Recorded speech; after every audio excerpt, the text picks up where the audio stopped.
Turning now to another issue, J.D. Vance, the U.S. Vice President, who was speaking, as we said, a short while ago, addressed the topic of Israel, and specifically the topic that Israel and has been, broadly speaking, critical of the deal that the U.S. has signed with Israel, which is a deal that actually ties Israel, that commits Israel in multiple ways and commits its behavior across the Middle East in the sense that Israel is not allowed to fight Hezbollah. That's in Article 1 of this 14-point Memorandum of Understanding. So J.D. Vance addressed the criticism coming from Israel.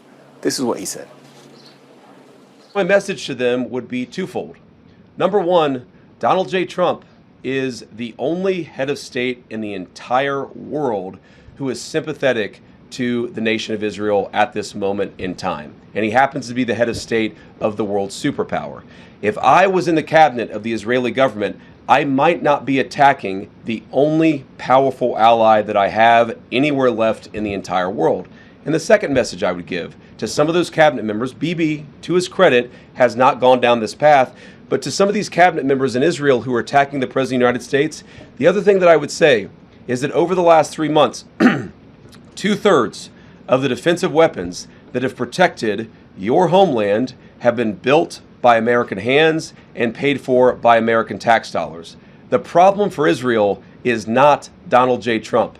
And anybody in Israel who thinks their biggest problem is the President of the United States needs to wake up and smell the reality of the situation that country is in. Bringing in now Alon Pinkas, former Israeli diplomat. You were, Alon, the Consul General in New York for Israel, now a columnist at the New Republic. Thanks for joining us. What do you think of what you just heard from the U.S. Vice President, J.D. Vance, saying essentially the U.S. is your only friend, be thankful for what you have?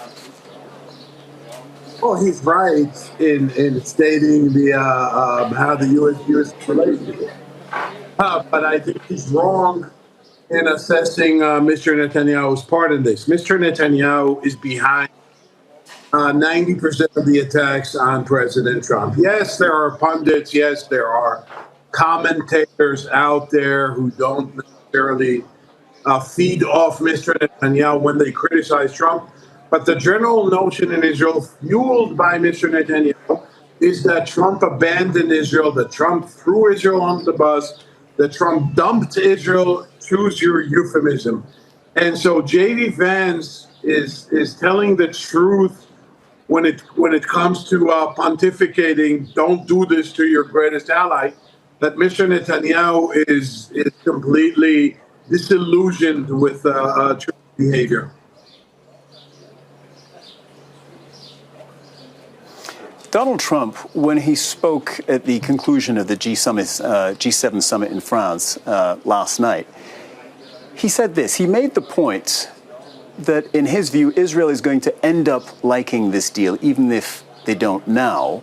And the reason, he said, was that it gets Israel the most important thing they wanted and needed, which is that Iran will never have a nuclear weapon. All of this is the framing, of course, of the U.S. president. But what do you think about that? That ultimately the deal works for Israel, and Israelis will come to see that because it cuts off a path to a nuclear weapon for Iran? Well, we don't know that for a fact.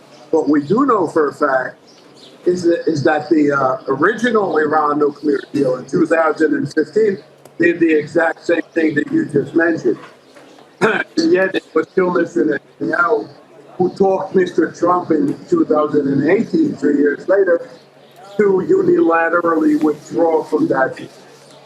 So yes, I think there's a point that Israel will have to live with this. But Israel and Netanyahu apparently are two separate entities. Netanyahu cannot live with that. And you have to ask yourself a question.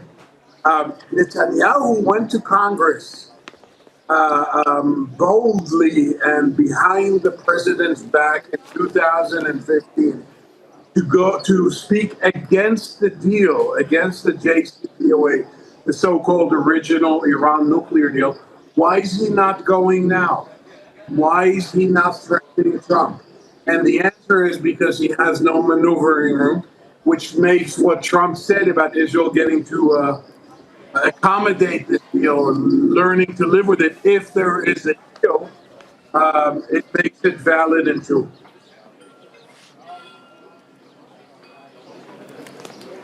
Alon Pinkas coming to us from Tel Aviv. Alon, thank you very much.